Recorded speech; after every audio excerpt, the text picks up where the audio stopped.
during lockdown, me, Luca Paci, and Glynn started a correspondence, which is that Chris would send me a letter every day, and I would communicate with him with a poem or a little piece of writing. Chris was very consistent and very, very systematic. So every day he would send me a letter, or sometimes 2 letters. And before we knew, we had accumulated a lot of material. And this material was mainly reflections about what we were experiencing, the lockdown, loss, grief, but also joys, etc. I don't want to go into personal details because everybody had their own share of pain, but it really helped us to reflect on what help is and more widely about the self-help industry in general. You might know that the self-help industry is like a massive £1 million market. There are some good books, bad books, etc. So we just started to imagine that we were in an island, very much like The Tempest, and we were 2 characters, a kind of writer, philosopher, and an illustrator, A and B. And then we constructed a narrative around this island, which is the book that we published last May, called Self-Help Island. It's basically a play, partly a play between A and B, reflecting on this absurdity of being alone in this island. Poems, book hacking. You might be familiar with this. This is a book on self-cleaning called Speed Cleaning. American book of the 70s, really, really popular during lockdown. People, were obsessed with purity and this and all kinds of stuff. Anyway, this is the self-help show. We started at Oil Canvas last May, a small residency of a week, and then here for 4 weeks. And we invited a lot of people around. We've been doing workshops, we've been doing a lot of stuff. If you go back to the Turner House website, you can see also there's a selfhelpisland.com which will tell you about our story. But today, we are together because we want to talk about 2 things. The first one is West Cymru.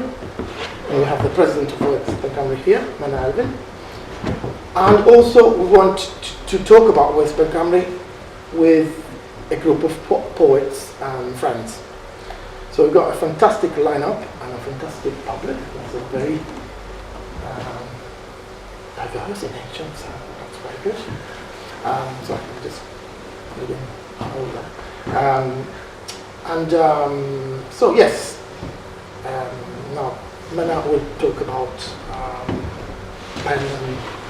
First of all, welcome to you all. Well, some of you live in Penarth, you should be welcoming me from Aberdeen to West Wales.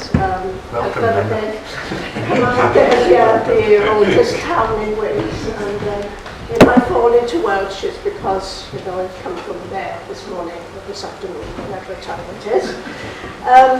It's just wonderful to be here. I've been following Chris, Glynn and Lucas, what can we call it? Well, it is a collaboration, but it also shows how interesting, how creative, how innovative their project is.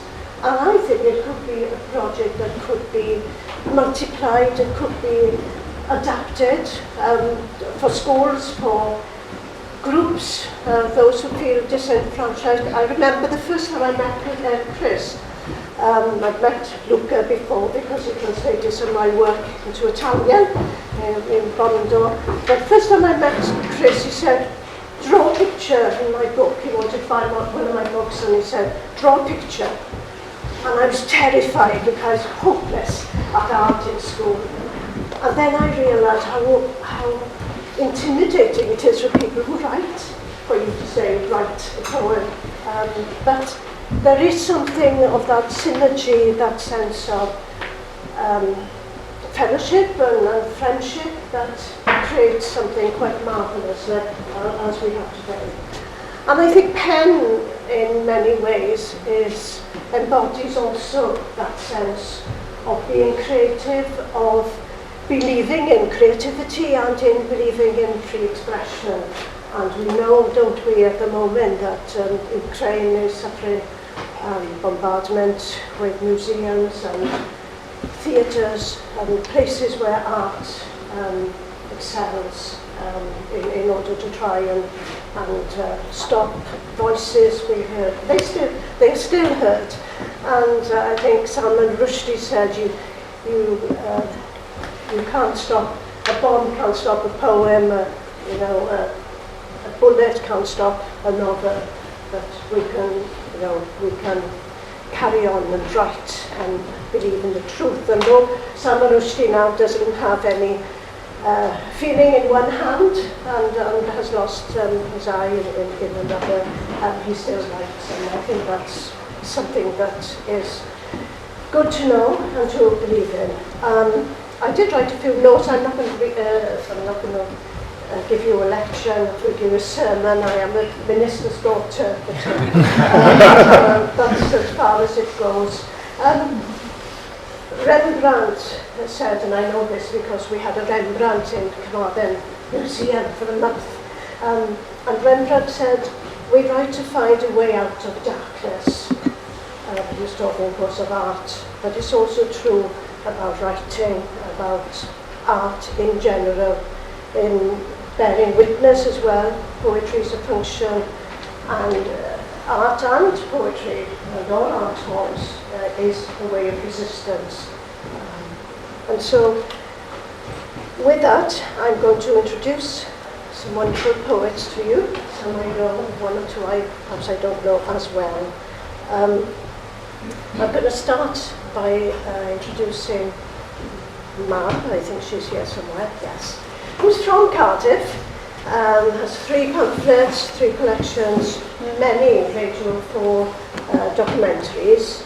I think I was ambushed here somewhere with your mic in hand, one of your documentaries on Hiraeth. She recently won the first prize in Wolverhampton Poetry Festival, a marvellous poem on Abbey Penarth.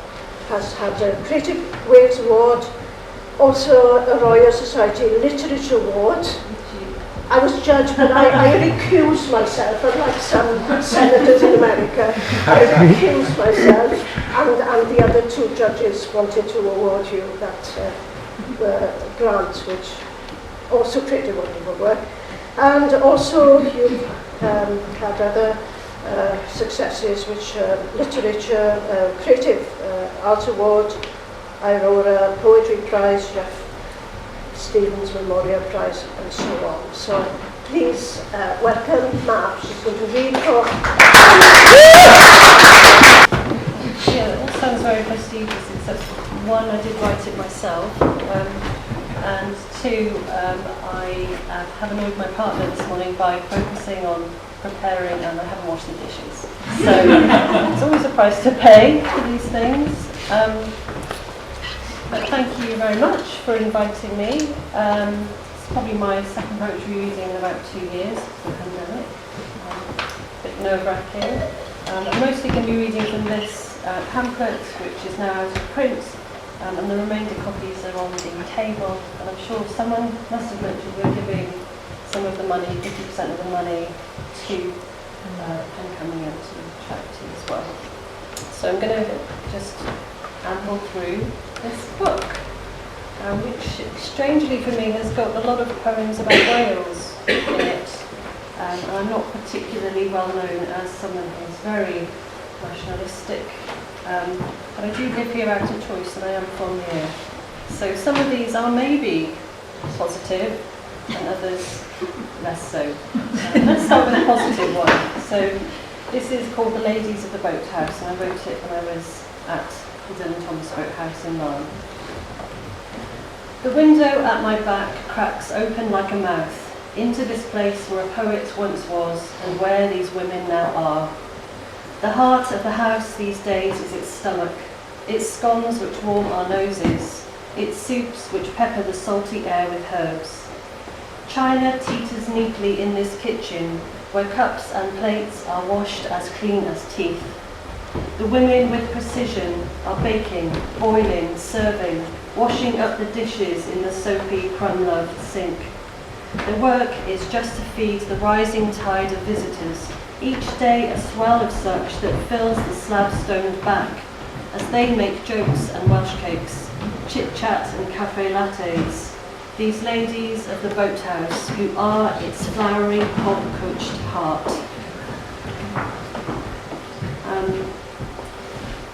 So that's that one. They've all got very imaginative titles. I wrote this one at Regos, and the title is Regos. This is the land that grew me, she says, as we speed to the top of the Regos, where wild daffs wake like valleys at the skirt of the waiting mountain. We park the car near its feet, and she sprints up, confident as a ram, while I stumble, wall-footed, the wet grass filling my daps with water that's winter cold. There are tides swimming within these hills, but I, city dweller, am not familiar with their rhythm or their flow. She disappears into cloud, whilst I sit, flopping on scree composed, I discover, of crystal, coke and slate, stuff I could use to build, heat and decorate a house. But not here, where only the land is, plus the odd tree or sheep, flower or woman, the earth spitting its minerals, offering up, as we clamber down, a cow bone the size of a vase. It's obviously looking at a lot of houses in that period of my life. I don't know if it's obvious, but I was. So there were lots of poems about homes and not having a home. And I recently came to live in Penarth, and I found my home here, so I can stop looking. And it's a very happy thing that's happened. But the next poem I'm going to read is from that time, which was basically the past few years, where I was looking at a lot of houses, potential places to rest. Put my poetry books out for once, not have them in boxes.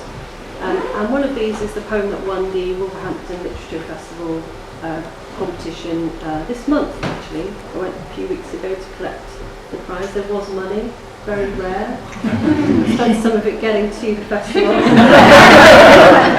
And I watched some of the other poets, and there was no concession. It's fine, it's fine. I had a good day. But this poem is called Penarth, long. What do you call that? It's like a long dash. Does that have a name? Have you got the end dash, the end dash, and what's that one? Slash. It's not a slash. It's straight. It's not sideways. Anyway, Yeah, I thought the poets would know. What's it called? Alright. If anyone knows, let me know. Come on, poets. So, they should know. So, Penarth, Mountain Ash. And it's based on real incidents. Do you remember that programme Catchphrase, Say What You See? That is my poetry technique summarised. The baby arches his long brown body out the patio door and races for the gate. He is small and strong, a bomb of energy, lively and lovely, a curlicule of hair in the middle of his forehead like an upside-down question mark. He is the spark of adventure. His mother, holding the wiry dog, lets it loose, and both it and the baby rush forth, almost out-sprinting her grip. She is young, although her eyes are a little grey, as they take in the racing dog, the speeding baby, small limbs pistoning, ready to outrun her. As I leave, he tumbles up onto a chair like a ball, almost tipping over the wall into the valley beyond.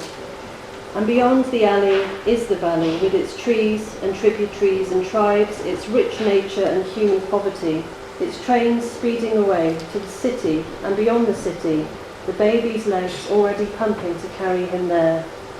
Meanwhile, the hilltops are bald heads topped with punk cuts made up of spiky green firs.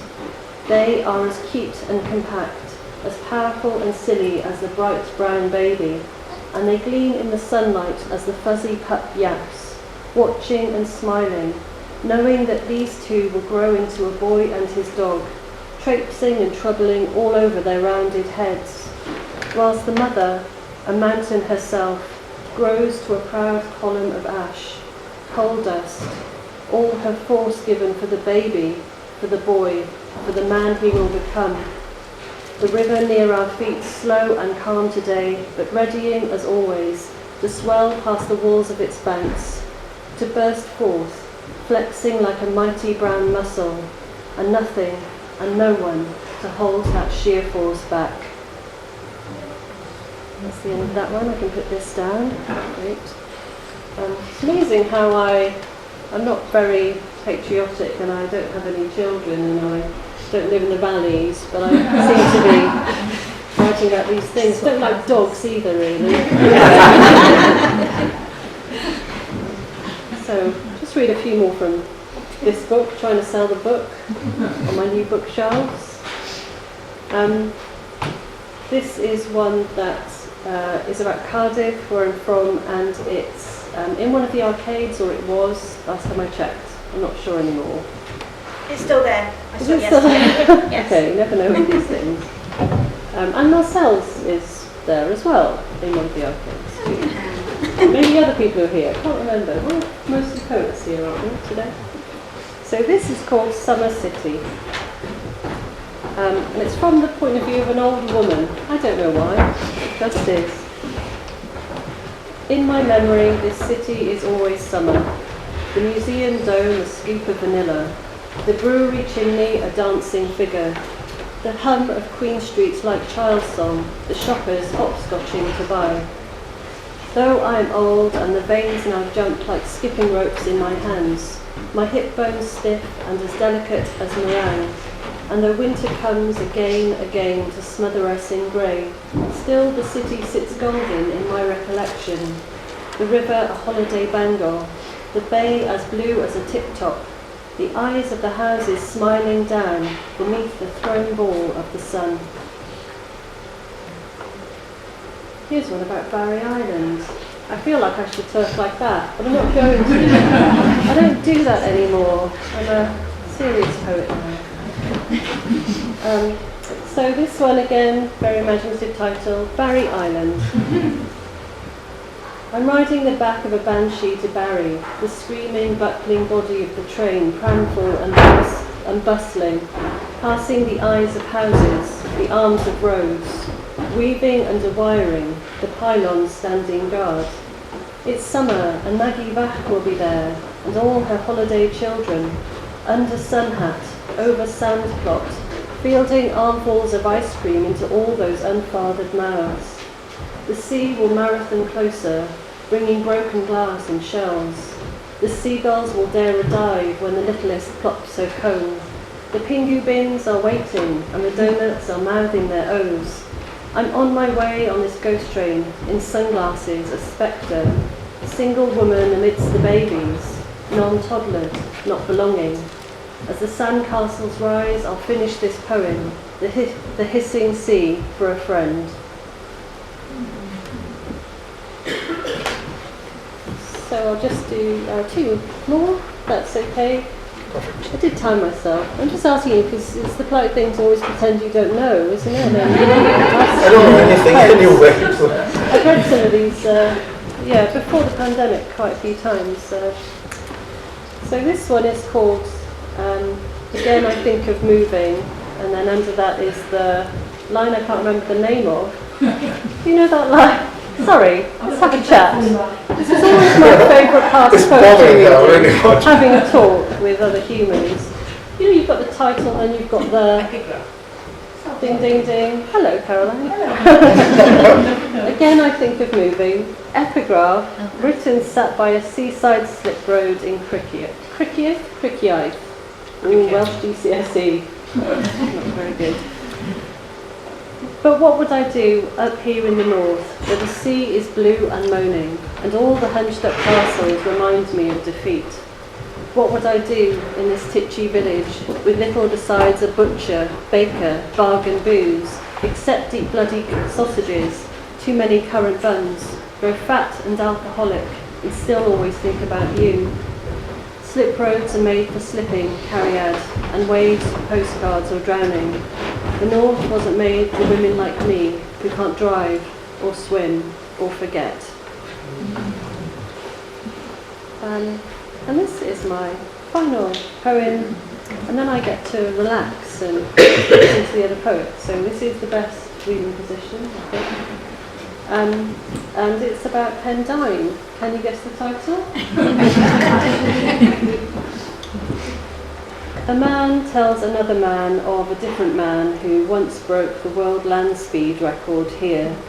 But this is also where Molly and Maggie took their dog child for a walk, back when their love was new, but an old rule made it outlaw.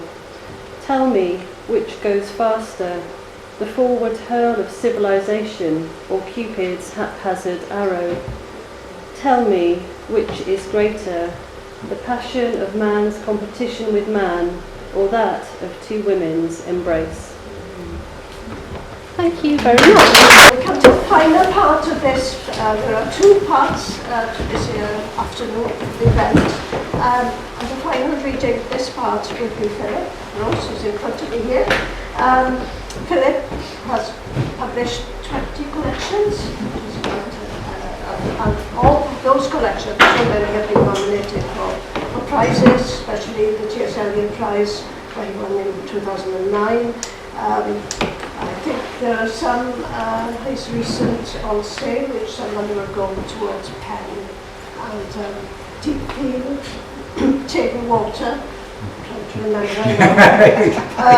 Another one there. But one of his, someone once said of poetry, his poetry and other great poets, great poetry is like walking on water. That's a beautiful phrase. Thank you.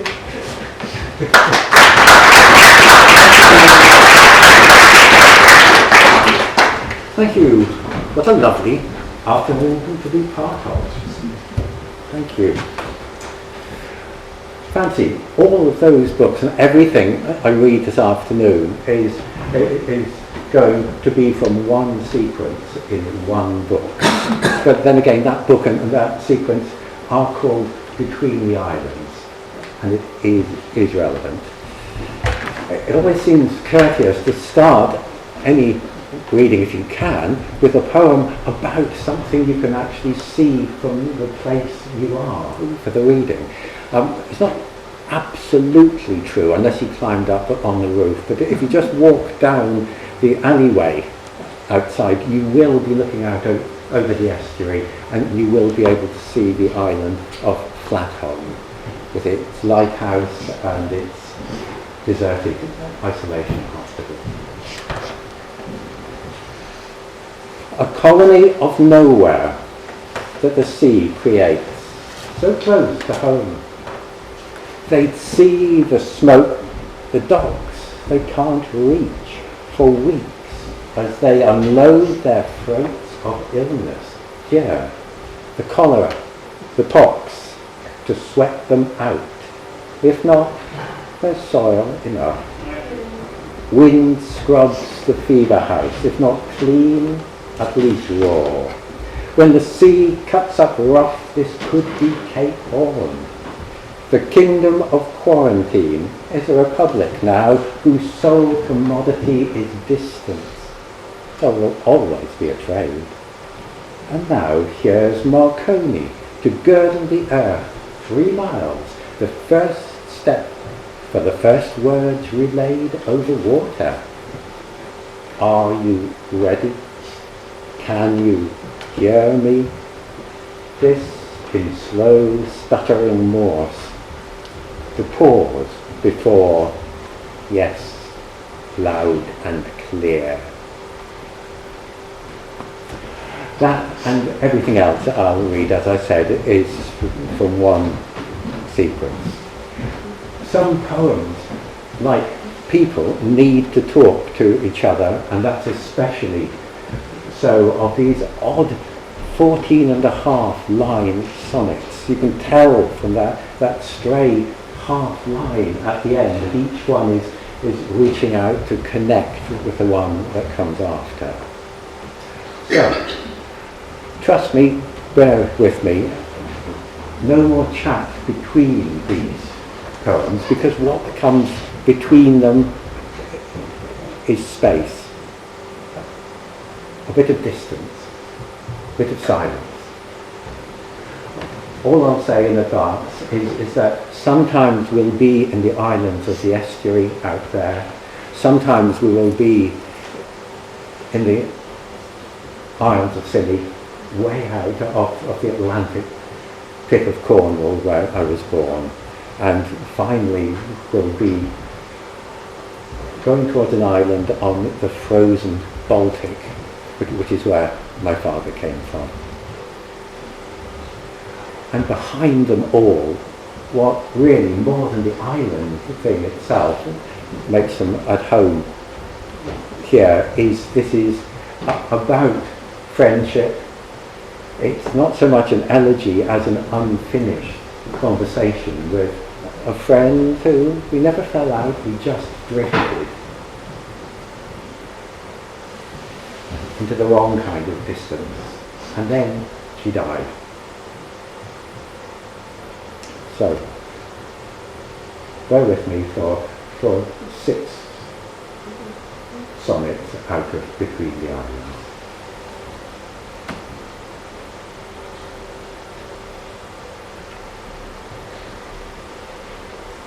You can't trust islands, nor the circumstance that's the third partner in a friendship.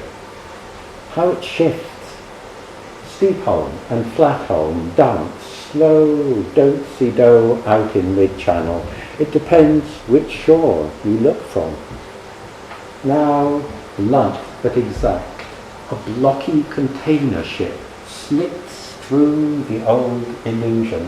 Closeness may be less a fact than artifact of distance, of foreshortening. Laws of optics hold our disbelief suspended the way estuary silk never rests, the way a multi-stories worth of cars can float, an almost island built upon currency flows.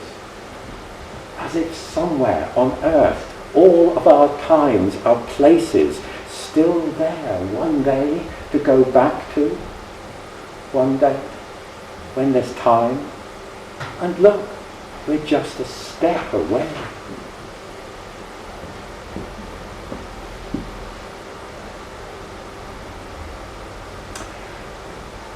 Beyond the outer rocks, the open sea, event horizon, foam fringe like a white stain on clean darkness. The delivery of weather rumbles on into the night. Big wind that leans too close, testing the seams of the house which whimpers. Wordlessness. Is this the point? It tucks us in. Sweet dreams. Or it bends closer. The enormous kiss of an Atlantic low, its heavy skirts curled around us. Starfish on a window ledge from strangers' holidays. Where in the world are we? Or out of it? We're on the edge more often than you think. Then one of us is nowhere. Sorry, just to write the word us feels presumptuous.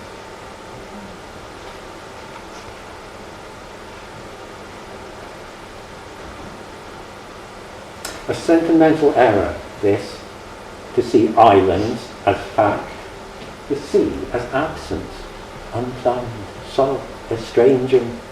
No, the sea's the living thing. It's the act of itself. Islands, the accidents of changing tides.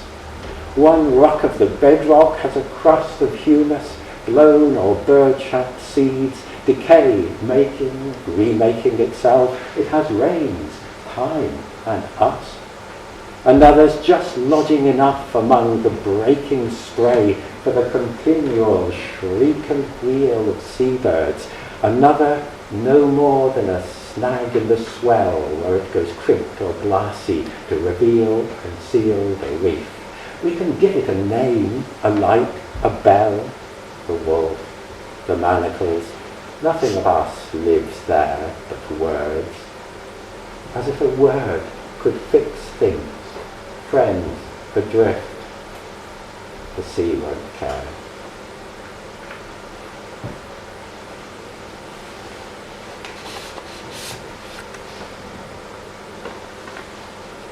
The edge of things. Grey swell imploding, draws curtains of spray, draws and tears them white on white, some tatters sheer off, gulls, because all this is silent from a distance. Now I write this litany.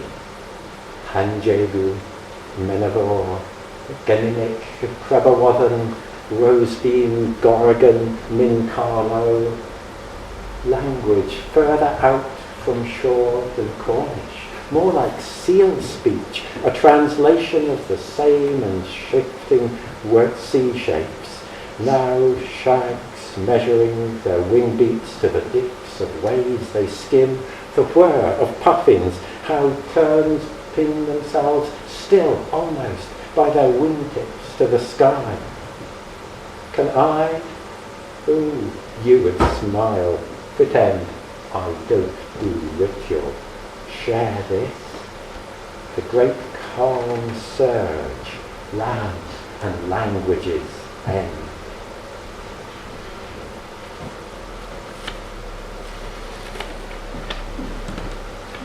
White sailboat, heading in the last effects of light for the sea rock, blue shading to grey as the cliff's shadow spreads. It inflects things into elegy, stealing them away from themselves. This is an act of piracy. Let go. Holding the pen gives me no right to legislate. Let you be who it needs to be.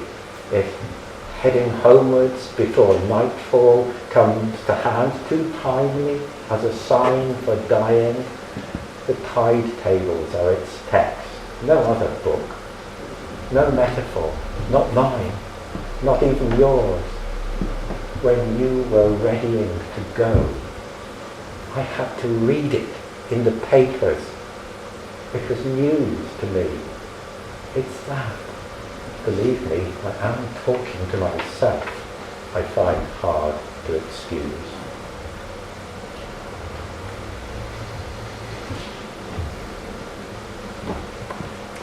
The ice road is open. This is what they do on trust.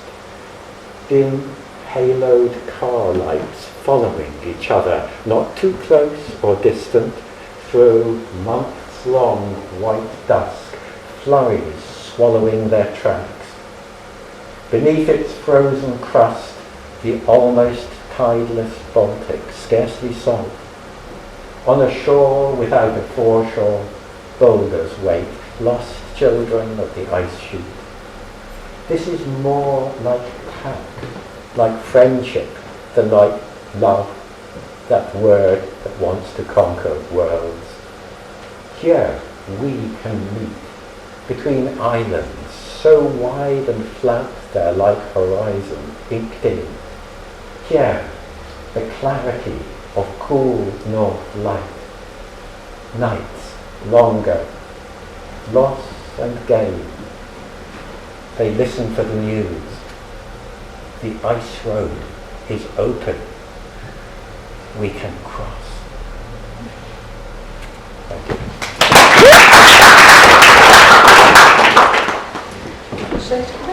Thank you very much. I mean, it was incredible. Thank you for this incredible gift you gave us. I'm very emotional, and I thank you so much for coming. I feel very privileged. Okay, the poets have their books to sell. 50% of these proceedings will go to an earthquake,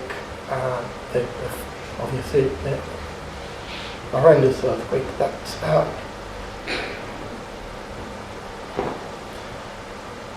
struck Turkey. So Phoebe is gonna, after the break, is gonna talk about it.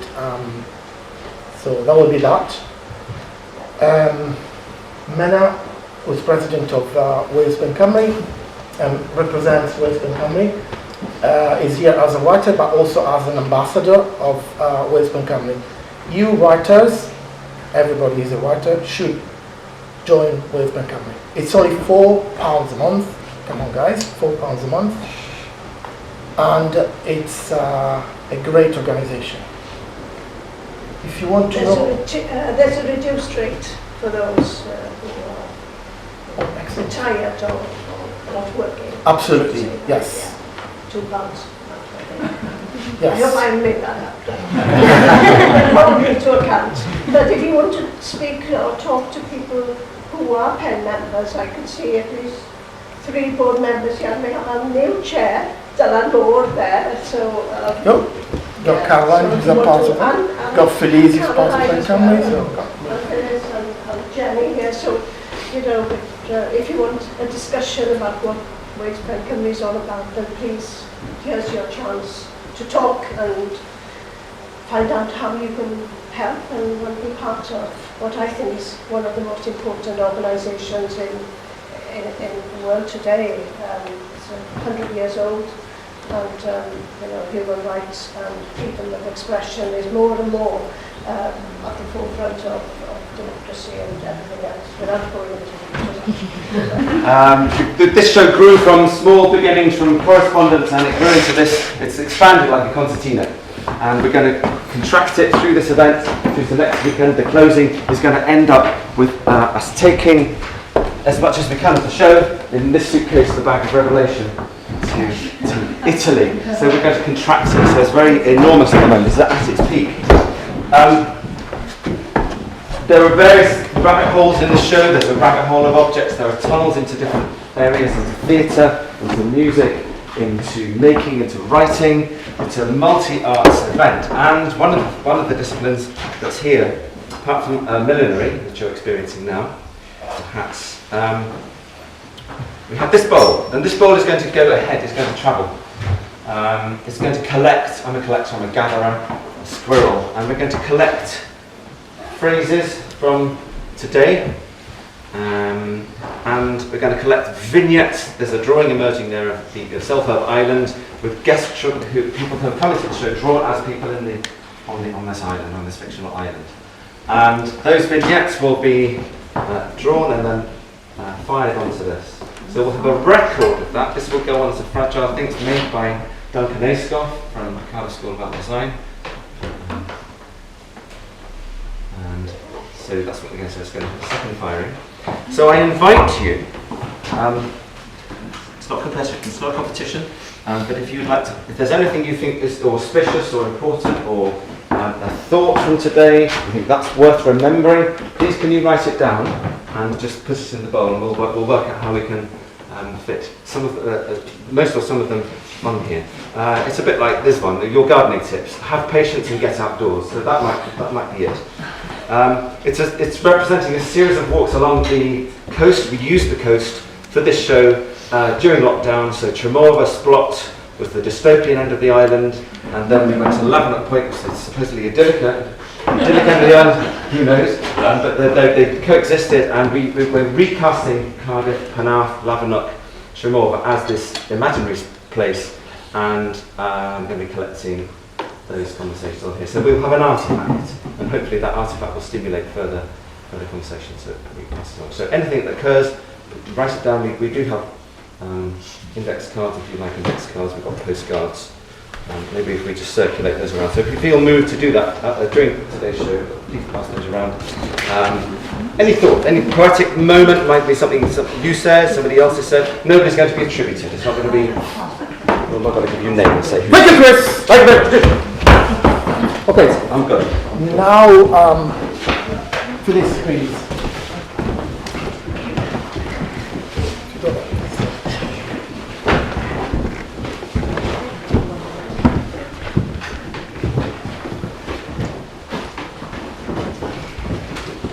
Okay, I was going to talk about the earthquake, what happened, and on that day,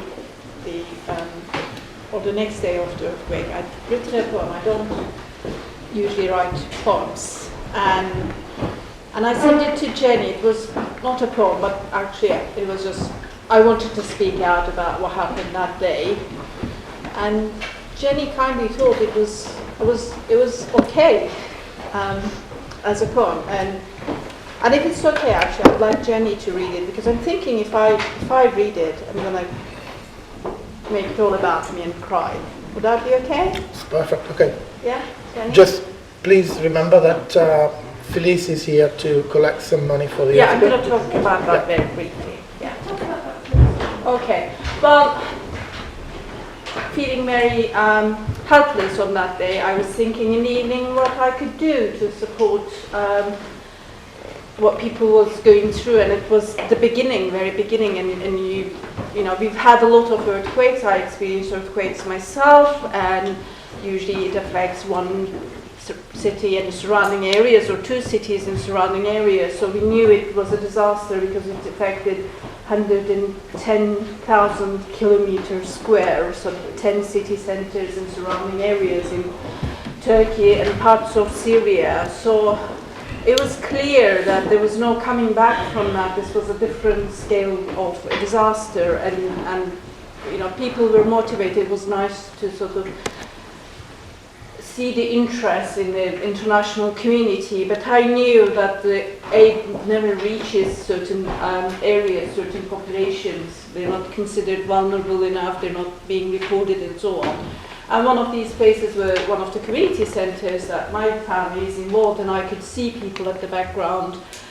When I made a phone call, my dad was already there, and they were in their pajamas and nothing, so I thought I could collect some money to support the community center, and at the moment they're feeding around 1,000 people per day. They can only provide 2 meals per day for 1,000 people, and about 300 people are still sleeping there. It's a big place, but it's not made. It's not built for sleeping people, so people are sleeping on the floor and so on. Because there are no places to put up tents, and it's very cold outside, so I think they'd rather be indoors. So what they do, their houses, some of their houses are demolished, so they're eligible for more support. But these people, their houses are damaged, and they don't know whether it's safe to go back and live in there, so they can't. And their children and families, and also a lot of people coming from out of city because their homes are gone now, so they have relatives. And some houses have like 20 to 30 people in 2-bedroom space that they can't yet live there. So yeah, there are a lot of ways to help. So one of them is through the fundraiser I said. Okay, so have you got a website? Have you got? I do. I forgot it in my car. There's one paper there, so I'm going to get it before the meeting is over, and I will give you paperwork to GoFundMe page, which you could scan the barcode and get to the fundraiser, and also please share it on your social medias and so on. It's amazing that support is going through DEC and other organizations, but there are also a lot of individuals like me collecting aid, and it's important. Phyllis called this, pull it together. You are not a survivor. On that morning, I wake at 7 a.m, reach for my phone to check the time, I have a message from Nimet, a friend in Adana. It's so early. I think to myself, why on earth is she texting me? The message reads, your parents are fine. They are fine. We are fine. It says, a really bad earthquake hit us. We are all outdoors. We can't get back into our homes, but we are all fine. I feel as if I've swallowed a giant ball of ice. I am shivering. My hands are shaking. I call my dad. He is in the community centre. Behind him, I see people in their pyjamas. They're crying, hugging each other. They have all left their homes and they have only their pyjamas. The ice ball starts to melt. My throat opens a little. I breathe a bit more, but my body begins to freeze. My finger, hands, legs hardening with cold. I text my manager to say, I am shaking, but will come to work. At my desk, I'm cold, shivering. My hands tremble. In my head, I shout at myself, pull it together, you are not a survivor. Another text from another friend. Tell your family to leave Adana now. Another earthquake hit the city. I swallow a fireball in that moment. I am burning up. I can't remember where I am. My colleague's unfeeling smile slaps my face. She asks, am I okay? In my silence, I scream, I am not okay. I am not okay.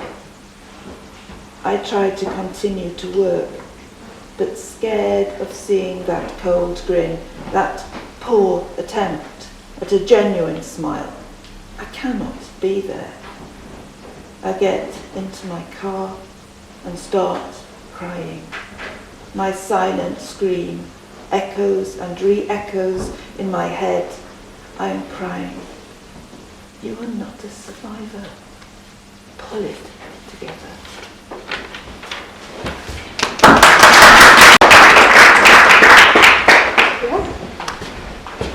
Diolch, Jenny. Diolch for this.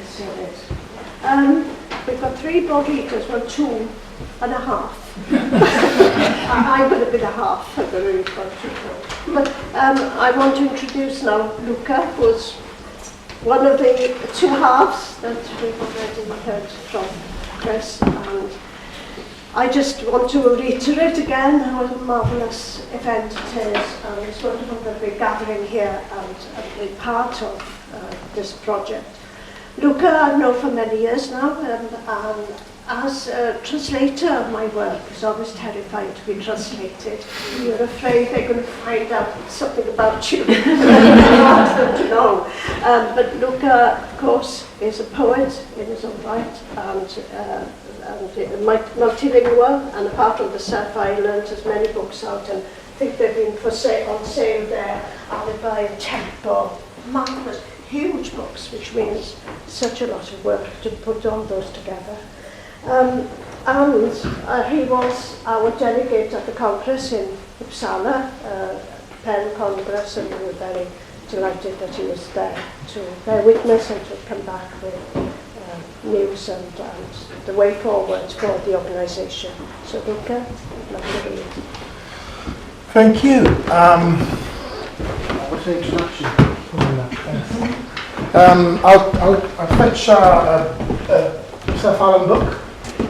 Thank you. So,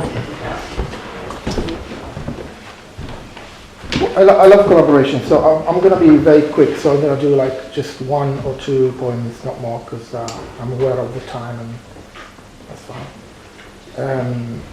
But please carry on coming, because I'm until the 5th of March, thank you. We've got show, and Chris and I are just like, basically it's a residence, isn't it? Yes. Yeah, we just. So we've got a closing next Sunday afternoon, 2 till 4. So please come, and thank you very much for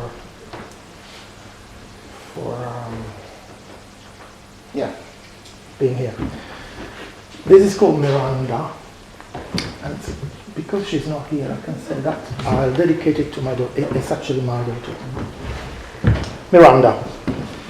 There is something in that corner which reminds her of a house she lived when she was a child.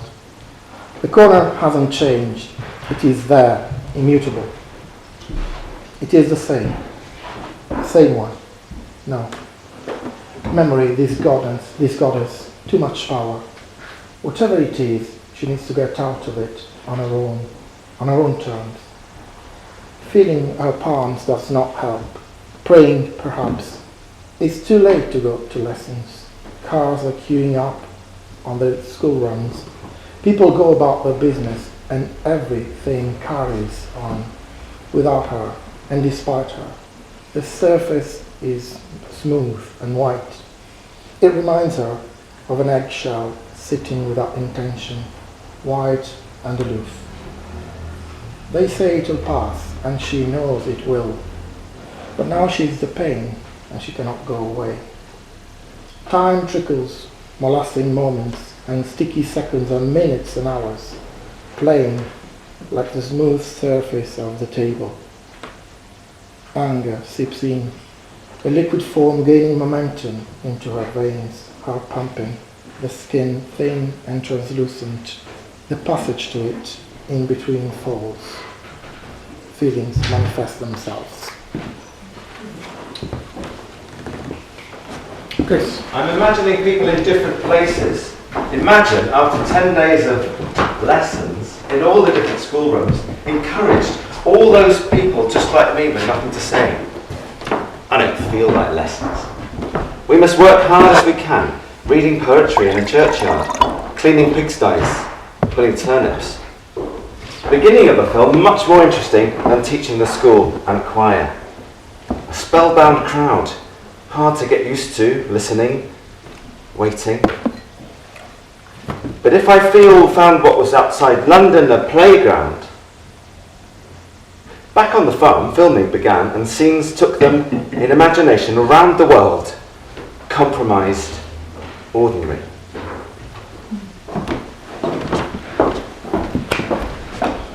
Okay, the last one.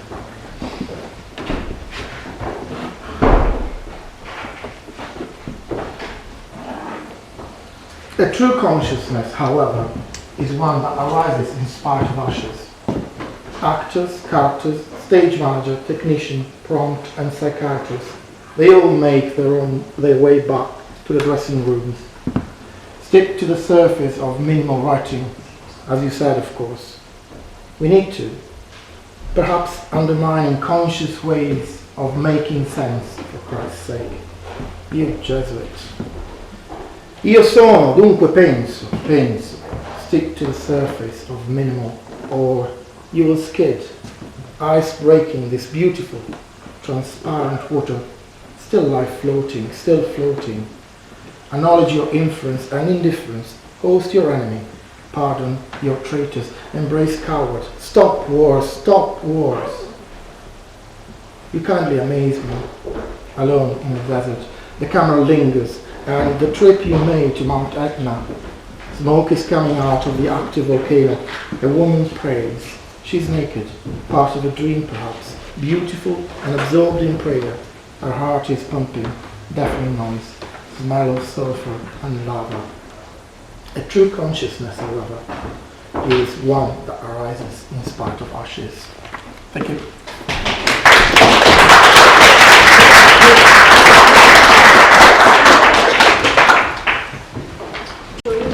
Yeah. Thank you, dear Luca. Now I'm very pleased to be introducing a poet. We've already just met, but we've emailed a few times.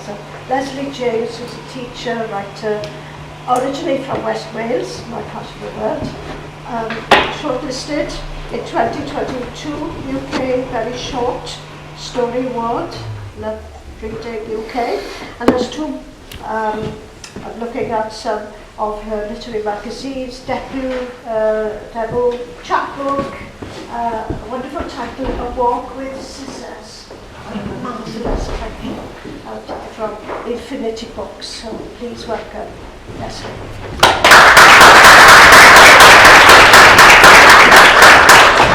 Thank you very much. I'm very pleased to be here. I won't ask if you can all see me. I'll give up on that. But can you all hear me? Yes. Great. Thank you. Last week on Twitter, somebody called me an emerging poet. I kind of like that a little bit, but it means I've been in that chrysalis for a heck of a long time. So, the first piece I want to read to you is perhaps one of the reasons why I've been in that chrysalis a long time. And it's called Pishin Perfformiad, or I don't like the way he's looking at you. People need to know that poetry is not a jewel, it's jewellery.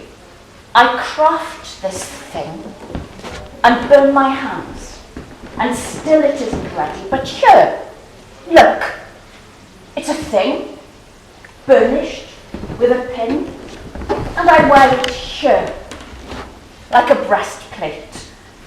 You need to know that poetry is the whir of a cat's purr and the fur of skin prickling with goose flesh, or vuvuzelas of teams in combat zooming in the ears of spectators, and fools waiting, slipping the streams of your conscious, unconscious, saliva dripping into seas which rides over waves of euphoria into somewhere. That somewhere is here. Here you are. And you need to know that poetry reading is not sex work. Although it's fucking sexy, and you make my skin prickle with something that is undesire, my explanation leaves me unaflame, non-combusted, but busted inside somewhere. That somewhere is here. People need to know. Here I am. Dyma fi. Arglwydd. Dyma fi.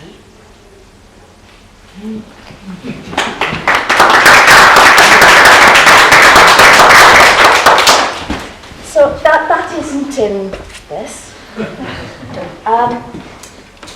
But there are lots of other things in this. It's called A Walk with Scissors, and I invite you to come for a walk with me down one path on that journey today. Please carry your scissors carefully and don't run. I'm going to introduce you to a couple of characters you'll meet on this journey, and the first one is a place of healing, my garden, or it could be your garden or any public space where green things grow, and it's called Deadheading. Or before I read it, you ought to know that tourmaline is a gemstone that I like very much. It can be deep pink, or it can be green, or it can be purple, and sometimes it's a combination of all these things. So, deadheading. Everything is tourmaline, she says. And I say, what's one of those? She is always doing stuff like this. She takes a bucket, or sometimes forgets to take a bucket, and has to double back across the grass to get one. She gets an ant in her vest and says, I'm going for a walk with scissors. And tourmaline is wet marigolds in July. It's the smell of the dead heads, half sweat, half sweet, the up-down of salted caramel. It crumbles on your tongue like a macaron. It wriggles across the page in a sentence, or best of all, illegible scrawl. You can't get hold of it. It is Teflon coated. She's been reading labels again. She picks up a flat green beetle in her vest and cobwebs in her hair, ruins new leather shoes on the slate shale, and says, "Listen to Stripe the Blackbird. He's doing next door's car alarm." And I listen. She is right. Stripe is stealing cherries, and for one moment I imagine he's doing an impression of a horse, and think about saying it, but don't. But I see her and the blackbird, really see them both for just those seconds. Freeze frame in the garden, wet and red and green. I see the blackbird as he is taken out of the tree, stone weighted at 45 degrees to the slate shale. I see the buff momentum of the sparrowhawk flatten it, and there is no hiding. In a moment, she tears everything apart.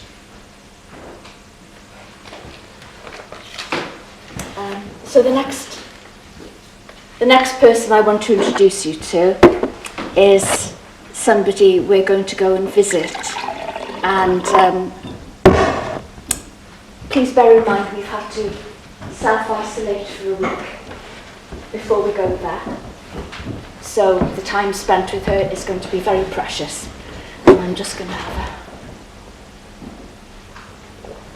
a quick drink. Her name is Grace.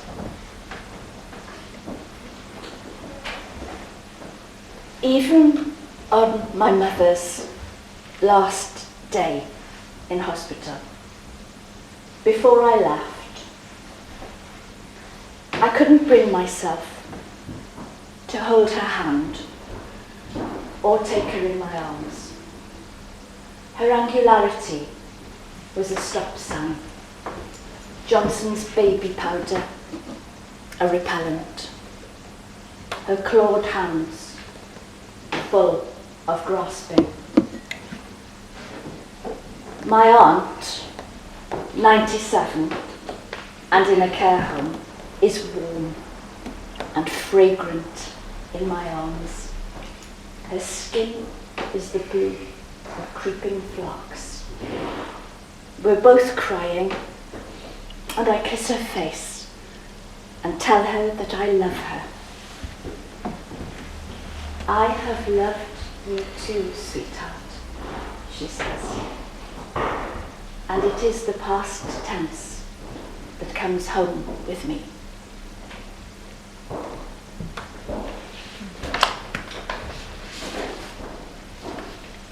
So after that, I think we need a bit of a break in the garden again. We can take a cup of coffee with us. My usual favourite coffee is a cortado, which is a short, dark coffee kept with milk. So this is called In the Drag Queen Vegan Cafe, Ways in which a cortado can prompt existentialism, number 5. To unsheathe September's lunaria seeds from their waxy shields, you should first lick your fingertips. Take a single flat seed head between 2 fingers and a thumb and make to snap your fingers. It falls apart. The crispy ovals flutter down. Catch the falling seed. Some will jump away and found the honesty of 2 years' time. Pearl lantern moons remain. On vanilla feet with toffee apple fur, the cat forgets we do this every year. He chases the papery housings like they are secrets I've been keeping from him, or his own free will. In darkness, he practices sleeping round corners for when winter comes. But for now, everything is drag queen vegan cafe. Banksy in Port Talbot, Frida Kahlo on blue brick. The Budlier points tourmaline fingers at pigeon blood cosmos wearing beat earrings, clip-ons. The wing beats of overhead sparrows purr like flicked open fans. Last night's massive bedroom moth, critch, critch, has laid eggs from her orange furry bum and left the building. Everything is voluminous, daubed on, lipstick smeared, waiting to die. An apple drops. The astilbe is still.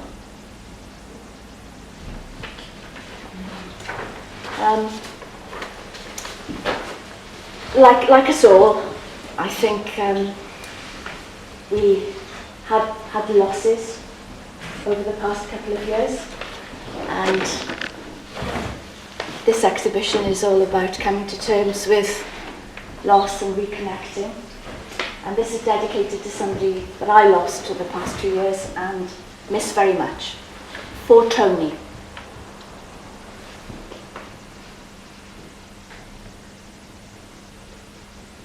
In the middle of a conversation about constipation and the boiled egg sandwiches you eat for breakfast every day, yes, I know you do, you ask me if I've visited that place I used to go. You know, Boy George. You're checking whether I have been outside, just not to visit you. As if I'm using lockdown as a con, so that I don't come round. Boy George.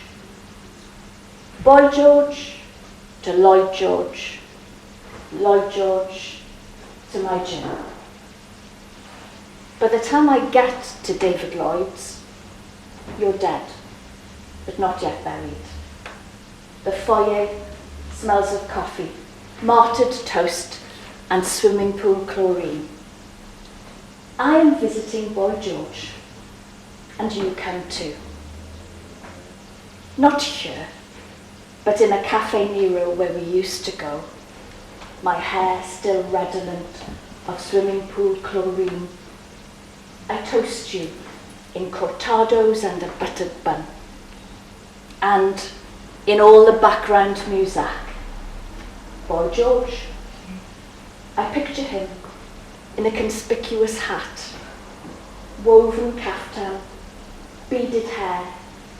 He sings and smiles and opens out his arms like drag queen Christ to steer me in. Give me time to realise my crime. I recognise the tune.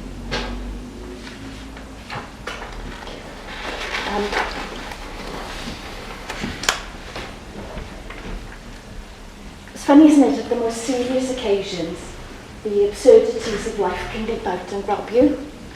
And this is one of those occasions. Funeral.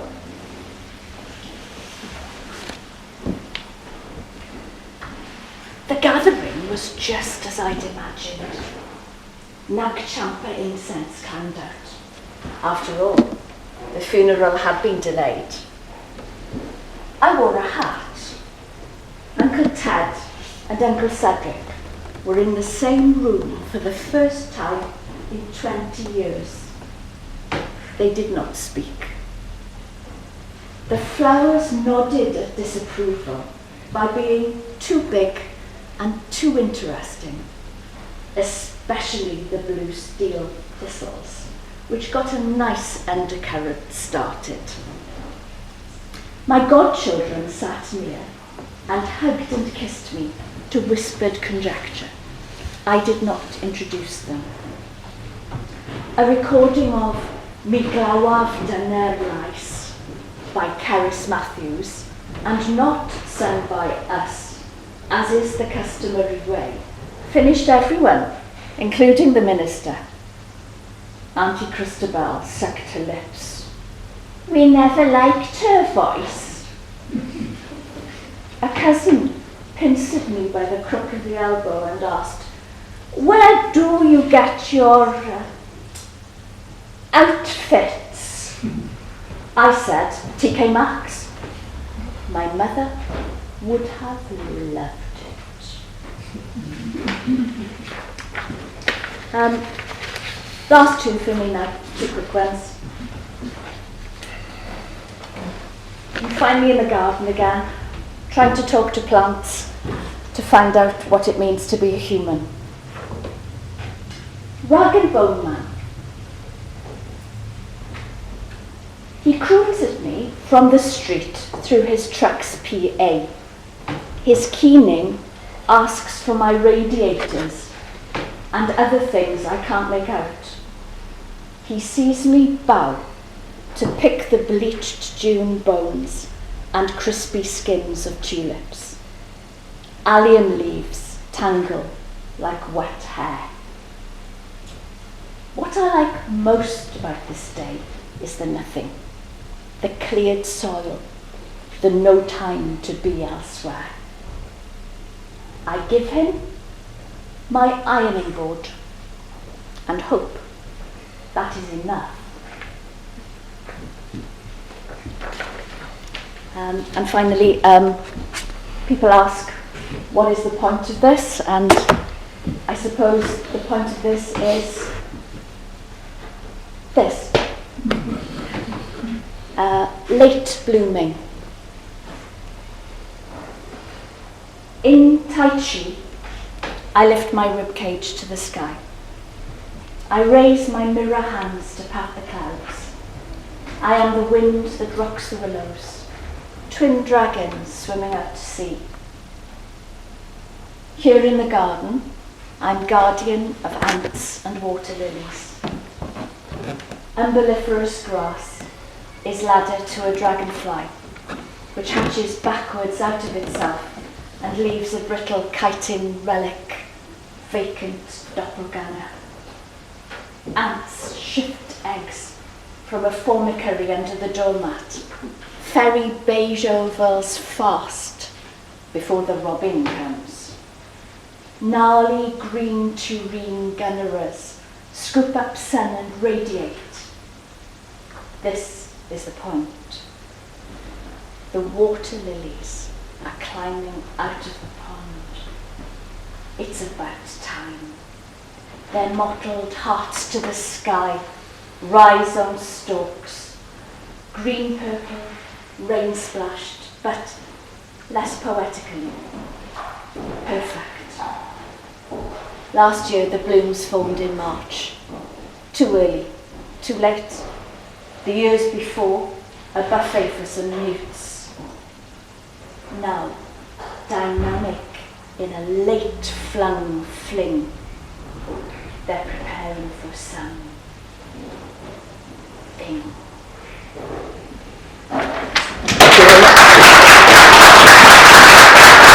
Now, I have to introduce a friend of mine. I'm reading from the Wikipedia page because I'm really late here.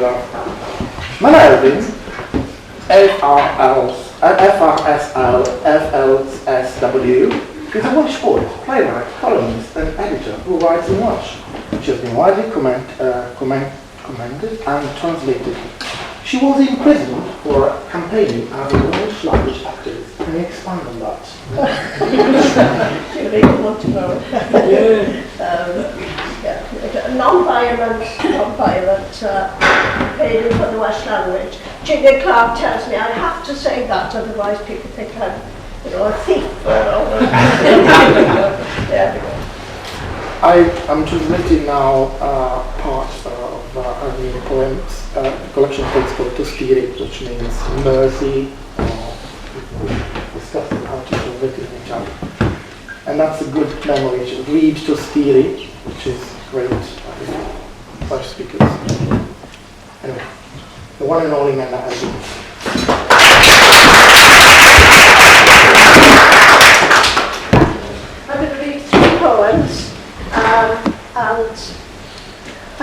reading in English, which isn't what I usually do. I usually start in Welsh, go to English, or finish in Welsh, but because of time this afternoon, I'm going to read in English mainly.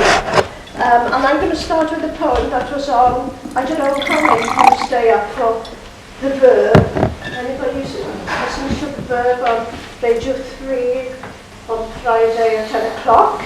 Well, I was on, this poem was recorded as part of the celebration of 100 years of the BBC since its formation. A bit of a cheek to ask me, because in the 60s and 70s I used to have a placard with British brainwashing operation. I fancy going back there actually, but that's another thing. So they asked me to write a new poem, and I was coming back from Uppsala, where I briefly, for about half an hour, went into Congress and came out and went to the train station to fly back home. Now outside Uppsala there's a wonderful horse chestnut tree. Did you notice it? Yes. You did? You has? Yeah.